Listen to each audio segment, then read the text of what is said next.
그날 나는 회사에서 쫓겨났다. 내가 저지르지 않은 죄로 모든 걸 잃었다. 하지만 세상은 내 몰락을 너무 빨리 축하했지. 그들은 몰랐을 거야. 내가 다시 돌아올 거라는 걸. 여러분이라면 자신을 파멸시킨 사람들을 용서할 수 있겠습니까?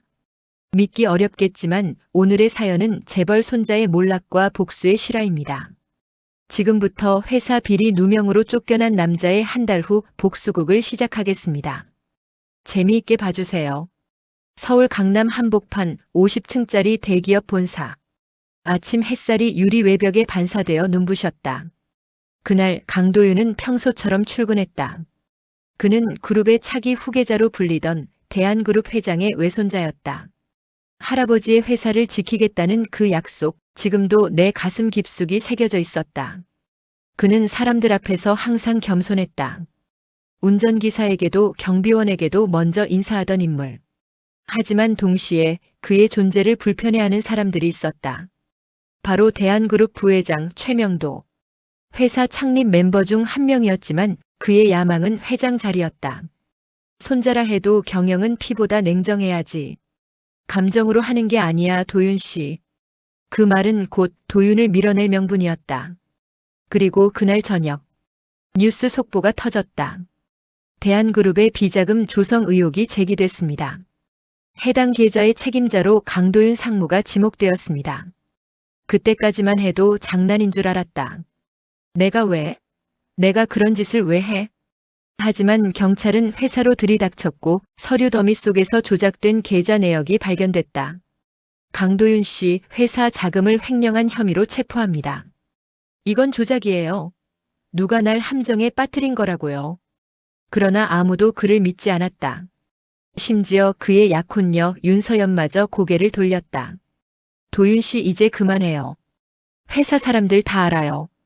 당신이 돈을 옮겼다고. 그녀의 눈빛은 차가웠다. 사랑보다 불안이 먼저인 눈빛이었다. 결국 그는 구속 직전 보석으로 풀려났다. 하지만 대한그룹은 그의 모든 직책을 박탈했고 언론은 비리 재벌 손자라며 그를 조롱했다. 하루아침에 그의 인생은 무너졌다. 집도 친구도 사랑도 모두 등을 돌렸다. 그날 밤 비 내리는 옥탑방에서 그는 마지막으로 자신의 이름을 지웠다. 좋아, 이제부터 난 강도윤이 아니다. 그들이 만든 괴물로 돌아가 주지. 그는 노트북을 열고 대한그룹의 내부망에 접속했다. 그동안 아무도 몰랐던 그의 비밀 네트워크가 있었다. 그는 과거 그룹의 신사업팀을 이끌며 해외 계열사 7곳의 구조와 자금 흐름을 파악해둔 상태였다. 그 모든 게 지금 복수의 무기가 될 것이다. 한 달. 단 한 달만 주면 된다. 내가 잃은 모든 걸 다시 돌려놓을 테니까. 기억해라, 최명도. 그리고 윤서연. 너희가 버린 건 나 하나가 아니라 너희 미래 전체야. 그렇게 비가 그친 새벽. 그의 눈빛엔 다시 불이 켜졌다. 한때 순진했던 청년의 얼굴은 사라지고 냉혹한 복수자의 그림자만 남았다. 그리고 한 달 뒤 세상은 그가 다시 나타났다는 소식으로 뒤집히게 된다. 그가 사라진 지 한 달. 대한그룹은 겉보기엔 평온했다. 언론은 새로운 체제 안정이라 포장했지만 내부는 불안했다. 누군가 보이지 않는 곳에서 정보를 흘리고 있었기 때문이다. 부회장님, 또 내부 문서가 외부에 유출됐습니다. 이번엔 자회사 인수 관련 자료입니다. 누가 흘린 거야? 보안 담당 전원 조사해. 한 명이라도 입이 새면 다 내보내. 하지만 그때 이미 그들의 시스템은 누군가에게 장악당한 상태였다. 그 누군가는 바로 강도윤이었다. 회사 내부 인트라넷은 여전히 내 손 안에 있지. 아무리 날 내쳤어도 내가 만든 시스템을 그들이 완벽히 이해하진 못했으니까. 그는 조용히 신분을 바꿨다. 미국에서 투자 컨설턴트로 활동하던 가명 데니얼 캥. 대한그룹이 인수하려던 벤처기업 비전텍의 최대 주주로 돌아왔다. 비전텍은 단순한 스타트업이 아니었다. 대한그룹의 핵심 신사업 인공지능 물류 시스템의 핵심 기술을 가진 회사였다. 최명도는 그 회사를 인수해 자신의 권력을 완성하려 했다. 하지만 인수 하루 전날 새로운 투자자가 등장했다. 비전텍의 최대 주주가 바뀌었습니다. 해외 펀드 DK 홀딩즈가 51%의 지분을 확보했습니다. DK? 그게 뭐야? 어디서 튀어나온 펀드야? DK 데니얼 캥. 그 이름조차 그들은 알아채지 못하겠지. 그는 보이지 않는 곳에서 움직였다. 비전텍을 대한그룹의 핵심 기술 공급망에서 끊어버리며 부회장의 프로젝트를 완전히 마비시켰다. 그 여파는 빠르게 퍼졌다. 대한그룹 신사업 부문 연속된 계약 취소로 주가 폭락. 부회장 주도 사업, 해외 투자자 철수. 불과 한 달 전 비리 재벌 손자라며 욕하던 언론들이 이제는 대한그룹의 위기라는 헤드라인을 뽑았다. 하지만 아무도 몰랐다. 그 위기의 배후가 바로 그 강도윤이라는 걸. 그는 단 한 번도 감정적으로 행동하지 않았다. 모든 복수의 단계엔 시간표와 계산이 있었다. 그의 복수는 감정이 아닌 프로젝트였다. 그는 먼저 사람을 움직였다. 과거 자신을 따르던 직원 중 단 한 명 박상민. 그는 해고된 이후에도 도윤을 믿고 있었다. 상무님 아니 도윤 씨. 정말 돌아오셨군요. 상무는 이제 없어. 이건 복수도 아니야. 그냥 정의의 균형을 맞추는 거야. 도윤은 상민에게 내부 문건 3건을 전달했다. 그 안에는 부회장의 비자금, 로비, 허위 계약서가 고스란히 담겨 있었다. 언론에 흘리면 안 돼. 지금은 증거를 모으는 단계야. 한 방이면 충분해. 복수는 급하게 하면 망한다. 그들이 가장 안심할 때 그때 칼을 꽂아야 한다. 그의 이름은 사라졌지만 그의 그림자는 회사 곳곳에서 어른거렸다. 인사팀장. 요즘 부회장님 너무 예민하시더라. 누가 또 실수라도 하면 바로 징계래. 그러게 강도윤 상무가 있던 때가 그립다니까. 그땐 사람 냄새라도 났는데. 그의 존재가 사라진 자리에 불안이 자라났다. 사람들은 입을 닫았지만 그의 이름은 입소문처럼 번져나갔다. 도윤 설마 그놈이? 아니야, 걔는 끝났어. 이미 경찰 기록에도 남았고 언론도 떠들었잖아. 하지만 부회장은 알았다. 자신의 휴대폰으로 익명 메시지가 도착했을 때 당신이 내 삶을 무너뜨린 날 나는 다시 태어났다. 이 자식 살아있군. 그날 밤 대한그룹 서버실. 모니터들이 번쩍이며 보안 경보가 울렸다. 외부 침입 감지. 관리자 계정이 비정상적으로 작동하고 있었다. 부회장님, 누군가 시스템을 뚫고 있습니다. IP가 계속 바뀌어서 추적이 불가능합니다. 차단해. 당장. 이거 누가 한 짓이야. 그러나 이미 늦었다. 그가 설치한 디지털 폭탄, 그건 데이터가 아니라 진실이었다. 비자금 장부 허위 계약서 내부 이메일들이 익명으로 언론에 흘러가기 시작했다. 거짓으로 나를 무너뜨렸다면 진실로 너희를 파괴하겠다. 새벽의 통화. 도윤 씨 나야. 이제 그만해. 그 사람들 무너뜨려봤자 당신만 더 위험해져. 이제 와서 그런 말해? 그때 넌 내 손을 놓았잖아. 그땐 무서웠어. 모두가 당신을 범인이라 했으니까. 그녀의 목소리는 여전히 따뜻했지만 그 속에 진심이 있었는진 모르겠다. 이건 복수가 아니라 정리야. 그들이 만든 지옥을 내가 마무리할 뿐이야. 그는 전화기를 내려놓았다. 그리고 창문 너머로 새벽 불빛을 바라봤다. 도시의 불빛들이 마치 불타는 전쟁터 같았다. 그는 혼잣말처럼 속삭였다. 곧 끝이야. 이제 시작된 거니까. 그가 돌아온 이유는 복수가 아니었다. 정의를 되찾기 위한 전쟁이었다. 비가 내리던 새벽, 서울 강남 본사 빌딩은 여느 때처럼 불이 꺼져 있었다. 하지만 단 한층, 경영기획실만은 유독 밝았다. 그곳에 남은 사람은 단 2명. 최명도 부회장과 그의 비서실장 박상민이었다. 상민 씨, 내가 자네를 얼마나 믿었는지 알지? 지금 이 난리통에도 자네만큼은 믿었어. 예, 부회장님. 그때였다. 사무실 문이 천천히 열리며 낯익은 목소리가 어둠을 가르며 울려 퍼졌다. 그래서 나를 배신했나, 상민? 그는 어둠 속에서 천천히 걸어 나왔다. 검은 코트를 입은 채 눈빛은 차갑게 식어 있었다. 한 달 전 뉴스에서 사라졌던 남자. 이제는 살아 돌아온 유령이었다. 강도윤? 내가 어떻게 해? 내가 죽은 줄 알았죠? 당신이 그렇게 만들었잖아요. 비자금, 조작된 서류, 언론 플레이까지. 그 덕분에 난 모든 걸 잃었지. 순간 방 안의 공기가 얼어붙었다. 박상민은 눈을 피했고 최명도는 의자를 세게 밀치며 일어났다. 도윤아, 그건 오해야. 너무 급하게 상황이 돌아가서. 급해서 사람 인생을 망치냐? 그 급함이 누군가의 피눈물이 된다는 걸 몰랐어. 그의 목소리는 낮았지만 묘하게 울림이 있었다. 분노와 절망이 뒤섞인 목소리였다. 나는 그때 죽었다. 하지만 죽음보다 더 깊은 곳에서 깨어났다. 이제 그 대가를 받을 차례다. 그는 테이블 위에 USB 하나를 올려놨다. LED 불빛이 전멸했다.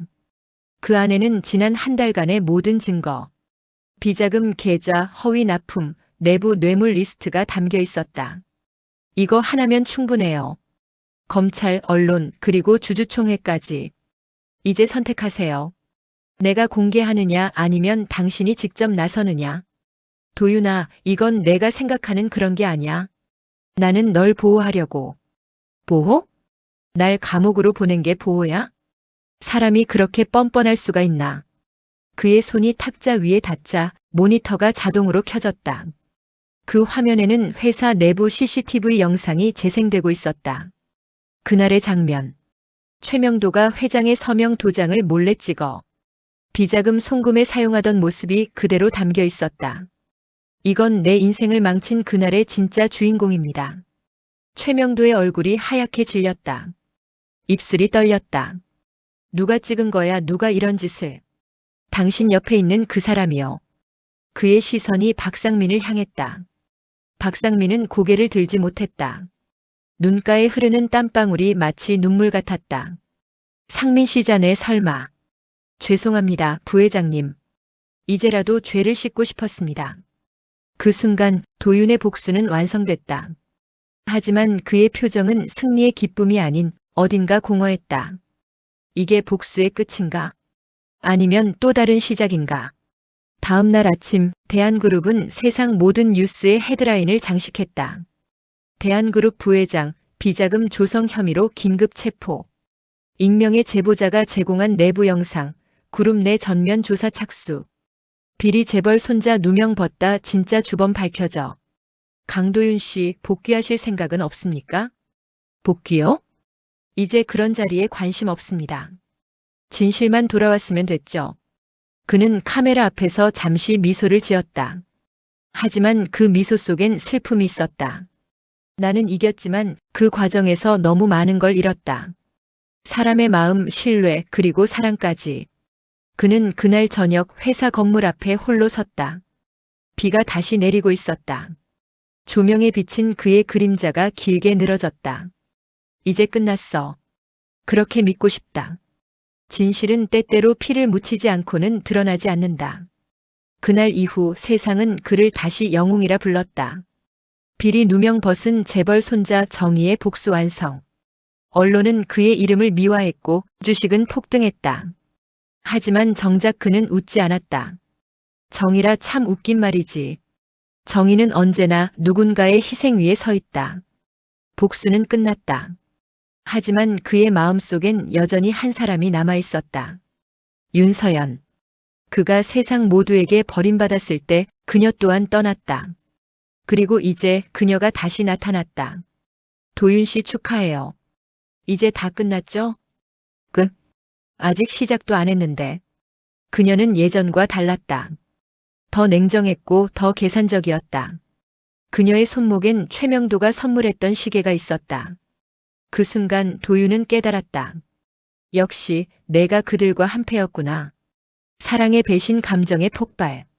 도윤은 그날 밤 서연을 불러냈다. 비 내리는 루프탑 위. 네온사인 불빛 아래 그녀의 눈동자가 흔들렸다. 나를 팔아넘긴 대가로 뭐 받았지? 그땐 어쩔 수 없었어. 당신이 무너지는 게 두려웠고 그 사람이 나를 지켜준다고 했어. 그 사람? 최명도 말이야. 그 인간이 널 이용했다는 생각은 안 해봤어? 그녀는 대답하지 못했다. 눈물 한 줄기가 흘렀다. 하지만 그 눈물이 진심인지 계산인지 이젠 아무도 모를 일이었다. 사랑은 끝났지만 미움은 남았다. 그리고 그 미움은 아직 뜨겁다. 유언의 폭탄, 새로운 전쟁의 시작. 며칠 뒤 대한그룹 본사 회의실. 고 회장의 유언이 공개되는 날이었다. 법무팀과 가족들이 모인 가운데 변호사가 봉투를 열었다. 고 강성훈 회장의 공식 유언장을 낭독하겠습니다. 본인은 생전의 손자 강도윤에게 모든 지분 40%를 상속한다. 순간 회의실이 술렁였다. 도윤은 고개를 들었다. 모두의 시선이 그에게 쏠렸다. 하지만 다음 문장이 모든 걸 뒤집었다. 단 조건이 있습니다. 1년 내 윤서연 씨와 혼인할 경우에 하남. 뭐라고? 그는 그 자리에서 웃었다. 하지만 그 웃음은 미친 듯한 공허함이었다. 이건 운명의 장난인가? 아니면 또 다른 덫인가? 도윤 씨, 나도 몰랐어요. 정말 몰랐어요. 이건 당신이 아니라 당신 뒤에 있는 누군가가 짠 판이야. 반전의 복선, 진짜 설계자. 모든 사람이 최명도의 몰락으로 끝났다고 믿었지만 그림자 속엔 또 다른 손이 있었다. 그건 회장의 오래된 비서 정재국이었다. 그는 회장의 죽음 이후 윤서연을 조종하며 그녀를 도윤의 약점으로 만든 인물이었다. 젊은이들은 사랑에 눈멀 때 가장 약해지지. 그때 찌르면 아무 저항도 못해. 이 모든 복수의 무대는 처음부터 정재국이 설계한 것이었다. 그는 대한그룹의 실질적 그림자 권력이었다. 그래. 최명도는 앞잡이였을 뿐이었어. 진짜 괴물은 훨씬 더 오래된 곳에 숨어 있었지. 폐허 위의 왕좌. 밤이 깊어가고 도윤은 본사 옥상에 섰다.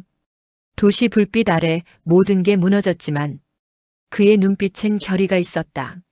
나는 다시 싸울 거야. 이번엔 복수가 아니라 진짜 정의를 위해. 그 순간 하늘에서 폭우가 쏟아졌다. 그의 코트가 젖어들었지만 그는 미소 지었다. 폐허 위에서도 나는 다시 서겠다. 음악 여백 느린 현악기 천둥 효과. 복수는 끝이 아니라 또 다른 시작이었다. 그날 밤 도윤은 다시 본사로 향했다. 회사 지하 회의실. 정재국이 모든 것을 조종하고 있었다는 단서가 포착된 곳이었다. 어둠 속 노트북의 불빛 하나만이 깜빡였다. 그 안에 그의 할아버지 고 강성훈 회장의 진짜 유언 영상이 있었다. 도윤아, 세상은 널 버릴 거다. 하지만 진실은 널 기억하겠지. 윤서연을 믿어라. 그 아이는 내가 가장 사랑했던 사람의 손녀다. 순간 도윤은 숨이 멎은 듯 했다. 모든 복수의 이유가 흔들렸다. 윤서연이 할아버지의 뜻이었다고. 그가 영상을 되갚는 사이 문이 벌컥 열렸다. 정재국이 총을 들고 들어섰다. 도윤군, 그 영상 지워야겠군. 당신이 이 모든 걸 조종했군요. 최명도도 서연도 그리고 나까지. 조종이라니. 난 단지 오래된 질서를 지켰을 뿐이야. 권력은 혈통보다 냉정해야 하지. 그때 누군가 뒤에서 나타났다. 윤서연이었다. 그녀의 손에는 녹음기가 들려 있었다. 그 말 다 녹음됐어요. 당신이 회장님을 독살했다는 것도. 뭐라고? 그 순간 정재국이 총을 들었고 서연이 그 앞을 막아섰다. 총성이 울렸다. 서연아. 그녀의 흰 블라우스가 붉게 물들었다. 그녀는 떨리는 손으로 도윤의 얼굴을 쓰다듬었다. 이제 진실은 밝혀졌어요. 당신은 다시 빛으로 돌아가야 해요. 그녀는 내 복수의 끝이 아니라 내 구원의 시작이었다. 며칠 뒤 정재국은 모든 혐의로 체포되었다. 그의 범죄와 조작된 상속 구조는 언론을 통해 세상에 공개되었다. 고 강성훈 회장 살해, 정재국 비서 혐의 인정. 사랑과 배신으로 얼룩진 재벌가의 비극적 결말. 대한그룹은 새로운 국면을 맞았다. 그리고 도윤은 모든 지분을 사회에 환원했다. 이건 내 것이 아닙니다. 누명을 벗기 위해 싸웠을 뿐 불을 쫓은 적은 없습니다. 진실이 돌아왔다면 그걸로 충분합니다. 사람들은 박수를 보냈다. 하지만 그의 눈빛엔 미소도 자부심도 없었다. 오직 그녀의 마지막 미소만이 남아 있었다. 에필로그. 그날 밤 그는 윤서연의 유품 속에서 한 통의 편지를 발견했다. 도윤 씨에게 언젠가 당신이 진실을 마주할 때 나를 미워하지 말아요. 내가 당신을 배신한 이유는 당신이 세상에서 사라지면 진실도 함께 묻힐까 두려웠기 때문이에요. 나 대신 빛으로 살아줘요. 편지를 읽던 그의 눈가에 눈물이 고였다. 그래, 이제야 알겠어. 진실의 주인은 결국 용서였구나. 그는 하늘을 바라보며 조용히 속삭였다. 서연아, 이 빛은 내가 남긴 거야. 복수는 사람을 불태우지만 진실은 끝내 그 불 위에서도 피어난다. 그리고 언젠가 우리가 선택한 용서가 누군가의 구원이 된다.